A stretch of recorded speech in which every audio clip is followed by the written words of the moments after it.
Psychic income is something that makes you feel psychologically better. So if I go to a store, Publix, Kroger's, and I check out, I get my trolley, I get all my basket of goods, I get my credit card out, I'm paying with real dollars. But if I feel good about where I live, it's called psychic dollars. And it's a bit difficult to catch on, but the reality is you want to feel good about where you live. You want to be healthy. There's a lot of questions about the active lifestyle debate. Again, especially with marathons, events that require extreme physical activity. We've done some research, and guess who runs half marathons and marathons? Active people. So we're giving junkies more of whatever they're addicted to. Yeah, we have an epidemic of physical inactivity. So maybe 2Ks, 1K walks, 5Ks, again, that's an whole other strategy. But there is some notion that people get inspired and they may then continue on to do some activity. Education, very important part. We talked about brand image, destination marketing. I recently was in China, visited the city, and they're wanting to become known for one type of sport and one type of sport event, and they're going to invest, and that's their city strategy. Okay. What if Atlanta decided to become known as the best beach volleyball place in the world? You have to do a lot of bringing some beach, I guess. So obviously there's some natural issues, but you can do it. Augusta, Boston, these are ones that can do this. I have two boxes up there, in the middle to the right. Social bonding and this notion of social preaching.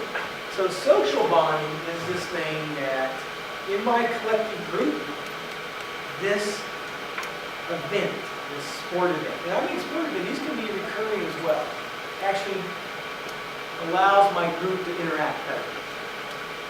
So think about when you watch the Falcons or the best team in the world, the Dallas Cowboys. Like if you're a fan of that team, and you really have other people who give you a chance to bridging. I'll fly back to Philadelphia and get in a cab, and the cab driver wants to talk about the Eagles. I don't have much in common with this cab driver. Matter of fact, he was from Egypt originally. But we could talk about the Eagles. So it can bridge various cultural, ethnic groups. And within one group, it can actually bind. So we call it super glue and WD-40. Super glue nails people together in the community. WD allows friction groups that normally would not interact. Volunteerism, very important, especially in the light of, I guess probably 12% of you probably volunteer, the rest of you don't. So this might be a good one. Okay. So, I've answered the first question. So how do we evaluate, how should a city evaluate the benefits of the sporting event? Triple bottom line.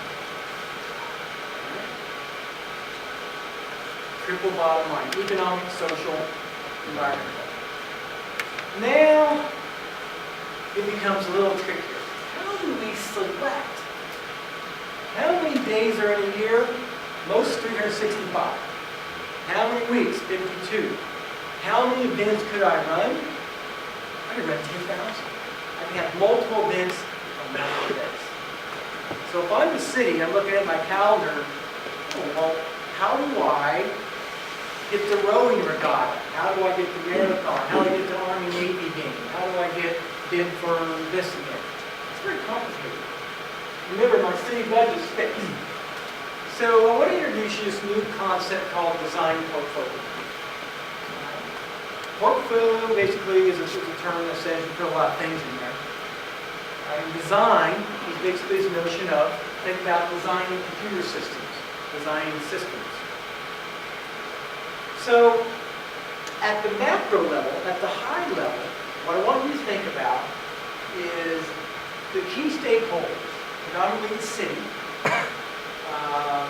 would have to create what we call experiential design matrix, or a portfolio of various events. So we're going to utilize all the potential events to maximize our economic and social environment. Okay? So 365 days, 52 weeks a year, I've got a lot. And I don't know about you, but I've seen, the emergence of so many different events.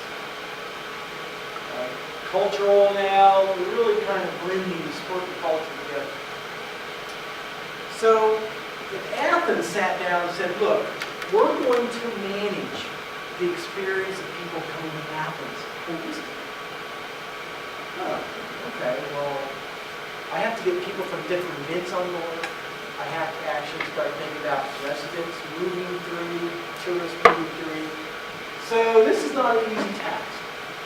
But think about it. If I could design the right experiential system using a number of sport and cultural events, I have a chance to actually bring forth the triple bottom line.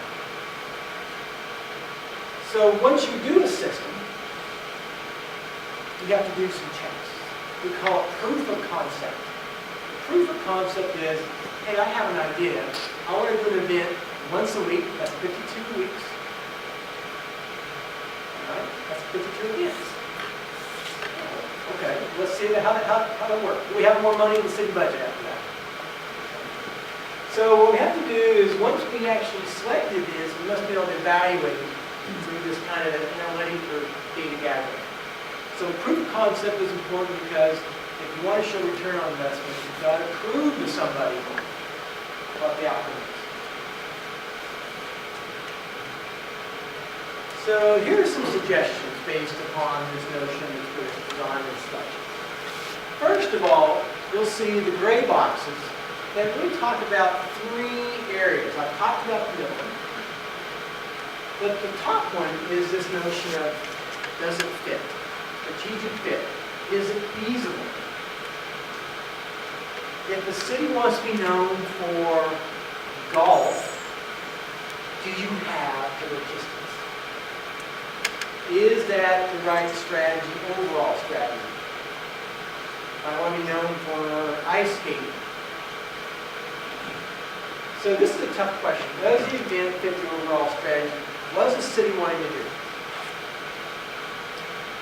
Second, under that, do we have the capacity and capability?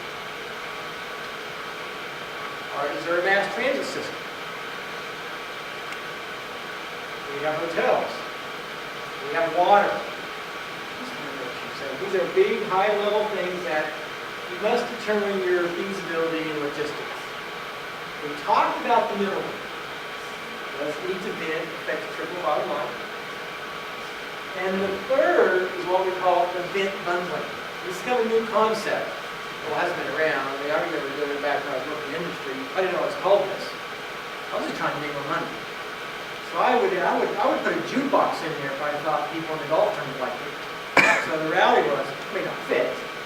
But the reality is, we have to look at this notion, do we take an existing event and change it? Or do we bundle it with different multiple events? So if I run a regatta one week, maybe I can have another regatta the next week. Or do I combine them together? Can I create augmentations? Start out with the basketball tournament, throw in a dart tournament. Does that fit? I've got a lot of people there. What do people do when they come to an event? Well, it's more on the spectator side, they watch, and they leave.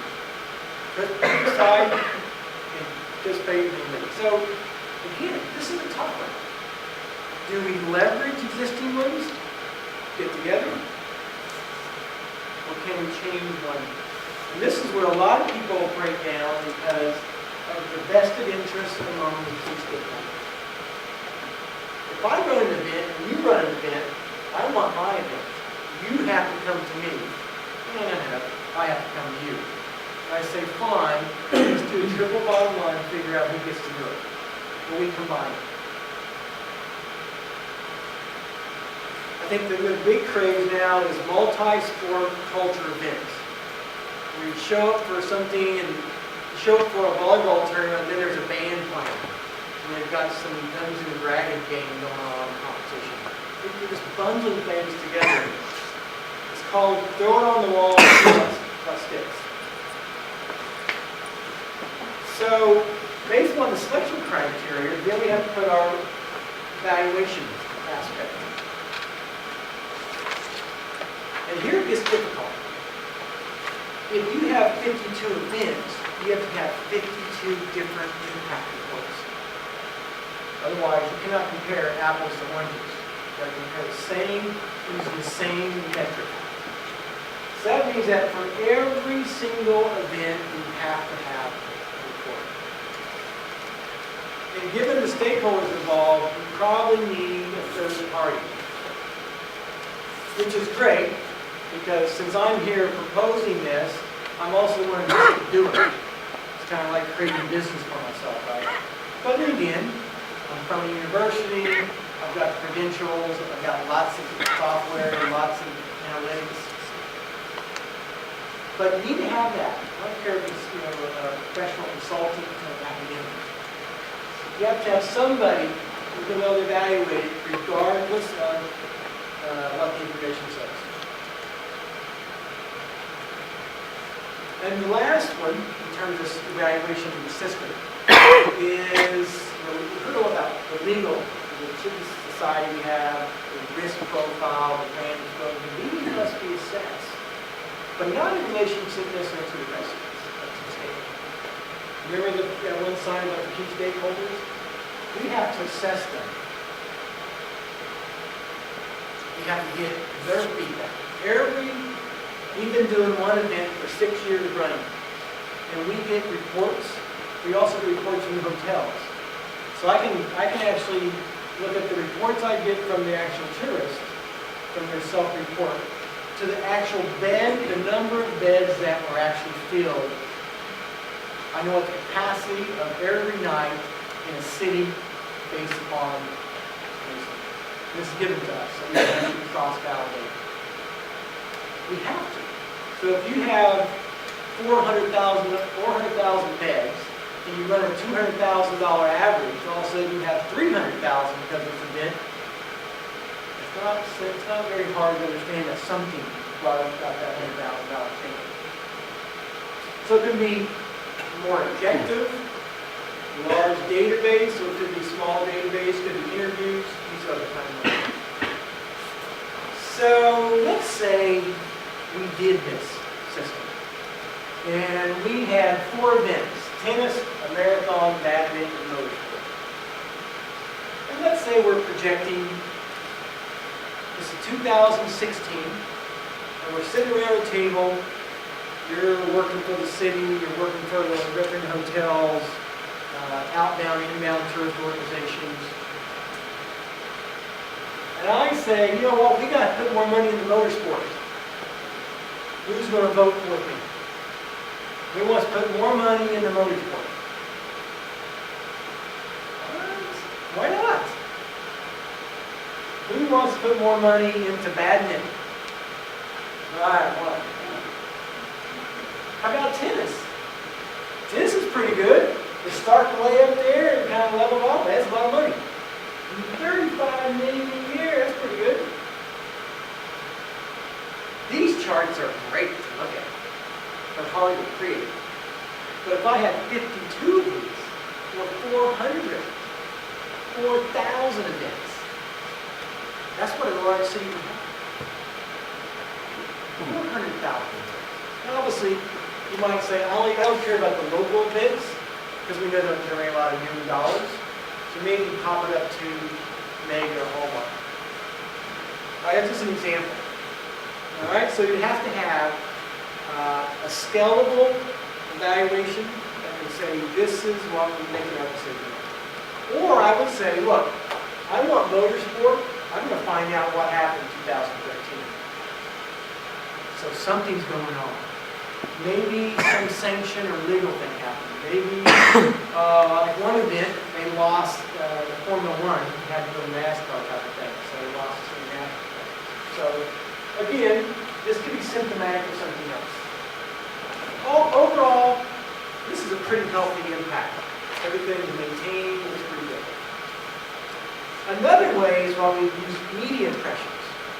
Media impressions can be calculated based on anything from mentions anywhere in the world, in any kind of channel. So someone mentions it in Facebook, someone writes about in the Boston Globe or New York Times Online. Anyway, someone tweets it out. So they write programs and you can scrape data. One of my PhD students showed me this computer engineer. He scrapes data. He can go out and find stuff. He writes programs, looks for words out there, trolls through things. You can actually, how many times Boston was across the American? And I roll that all together, and I create a value based on advertising rates. Okay, here's another one. So, yeah, I don't care about making money. I want to increase the brand image of my city. Now, which one do I do? If I want to get the word out about my city, which event am I investment? Tennis, why not? It gets the most mention. It's silly, right? Tennis is, people are talking about tennis. People are writing about tennis. People are watching it on TV. They're tweeting it. Social media lights up whenever certain players go off. All right, so in this case, the motorsport, kind of same trend is dropping. Again, media impression is a bit different than economic impact. So there are some cities who are willing to lose money to build their image of the city. Again, it's cost of doing business. So if we think about this notion of the event portfolio, and we have to talk about the management, is the whole city first should focus on economic impact.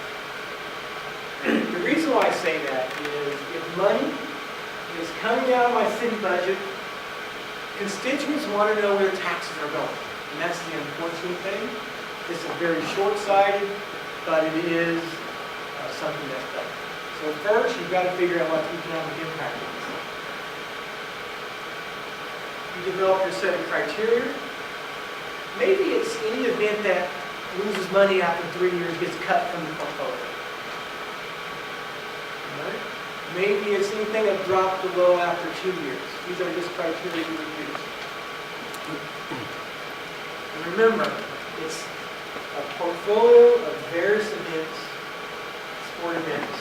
And then we'll make it more complicated. We can throw in cultural events, art shows, conventions.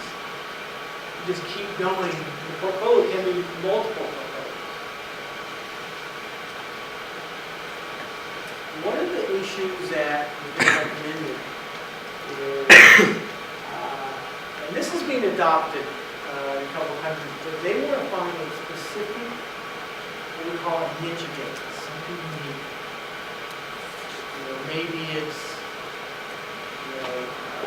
paragliding, or maybe it's some kind of outback race, or maybe it's a dragon boat race, or maybe it's this thing about no one else is doing it. That's pretty hard. There's a lot of people out there trying to make money doing it, so it's hard to be clever. But I think if you look at the notion of the social impact as well, you can actually find an event that makes sense. So if I'm in Denver, I'm going to be restricted to certain kind of events. I'm going to focus on, let's say, a bicycle. I've got riding the Rockies.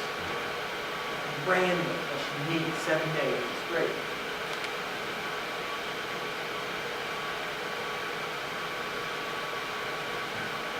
The last box is my wish list.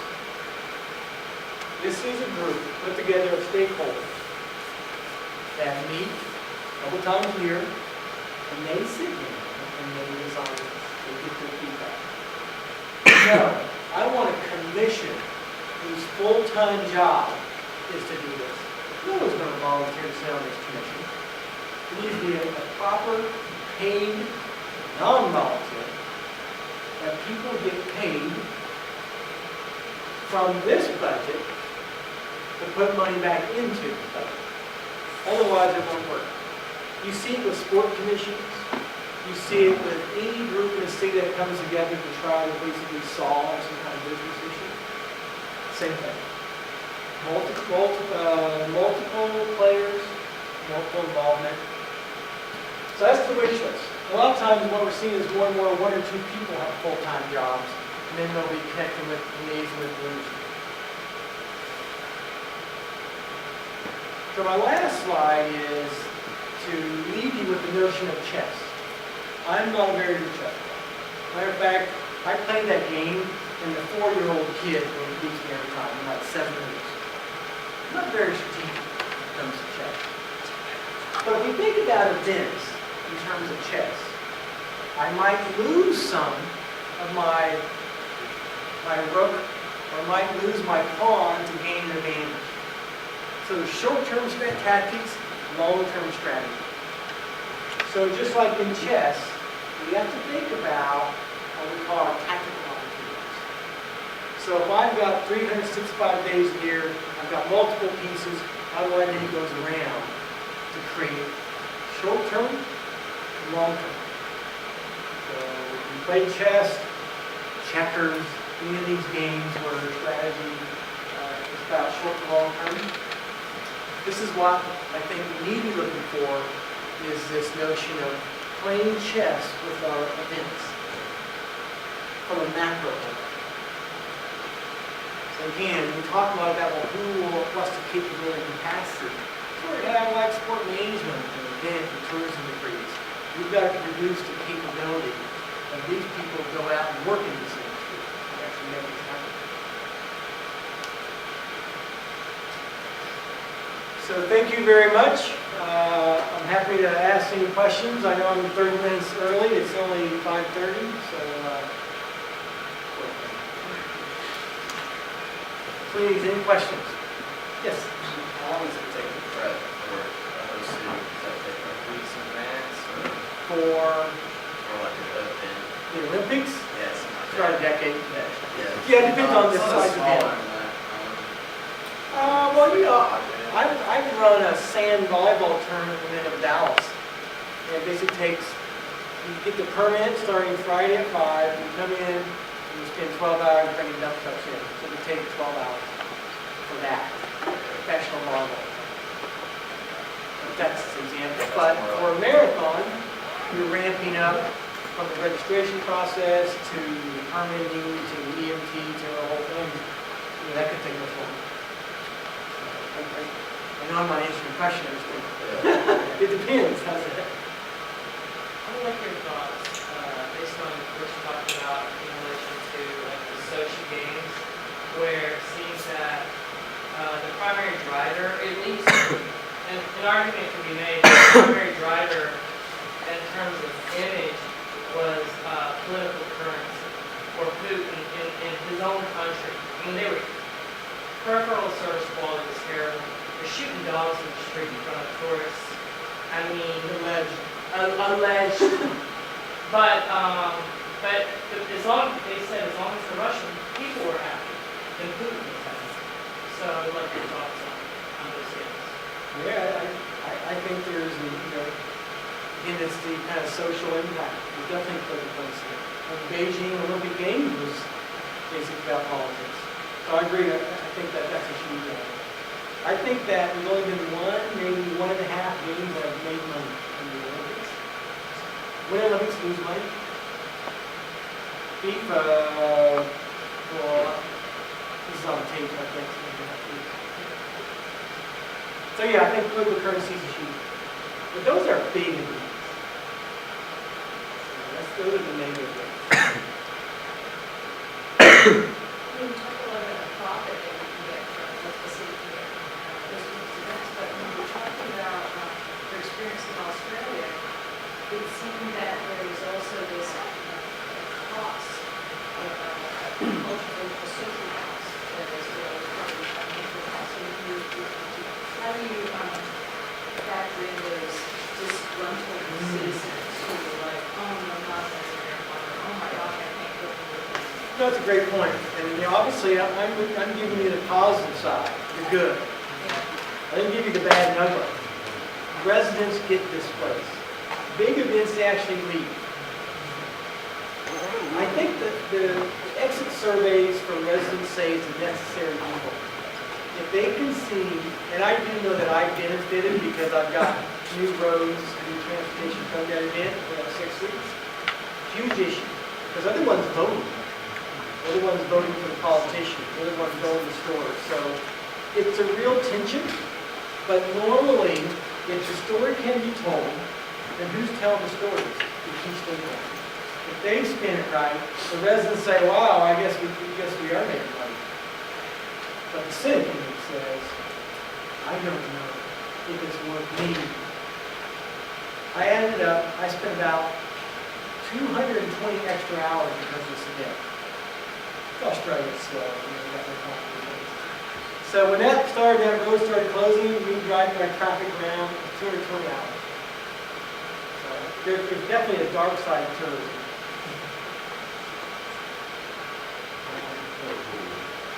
Also associated with the environmental protection and the environmental sustainability. How much is associated with it? Yeah, how much of the I don't think there's a problem unless they're high impact. Bicycle racing, mountain biking, they make it destroy your reputation. The Olympics, it's hard to talk about each event. Like local events, I think we should talk about. If you have a mountain biking and you're tearing up and create erosion, I think that's a problem. But then if I use the argument, well, for every rut I put, I might plant a tree. So what you see is companies are going to offset, they're going to balance their negative natural impact with creating something else. So I cut down 400 trees, I plant 600 more. It's the same kind of corporate. I think most of the time, unless you're talking about a large ecosystem, you're in a big event, you probably won't get that much. But if I have an event year after year in the same location and I don't repair it and put back into it, if I don't leave it, the way I found it, I think there's a substantial, especially when you talk about natural resources. Again, you went up your vehicles, building up community infrastructure and the social impact westward. Your vehicles, building up community infrastructure falls under social impact. What do you think that's So, if I take the money and put it in green space and some playgrounds, because of the money, then it affects my children. I might go to the park on the weekends. It affects the way I live. So remember, when you have an event and you make money, as the city, you can choose to spend that money on education because you're on green spaces. It doesn't have to be tied to the event. Just like when you get paid, you choose to spend your money on discretionary items. Not that green space is discretionary items. So that's why I put it there. And again, triple bottom line is a clever term. I think you can kind of mix and match, but it kind of helps you think about the economic, the social, and environmental. To me, social and environmental are pretty close. I don't see it's time spent in 11 years, which is 2 years before the cities granted the hosting rights, and then 2 years after. Because the impact of some of the infrastructure can be lasting, particularly the ways of time which are given to transform this. And when you improve the infrastructure of the city, there's a much longer term years in terms of making it to be a tragedy, of course, conference. I agree. I think that you can certainly, as part of that branding, Sydney, Australia, we had Olympics in 2000, and they ramped up everything from infrastructure to hotels. They saw a stream that occurred. There is a lot of research on the event legacy, Olympic legacy, very controversial. Like I think Georgia State got a pool here from '96 or something that's been quite controversial. That I don't know. I've heard stories that when they used it, but it's still there. I don't know. So think there's some on there, I think there's something. So there's a lot of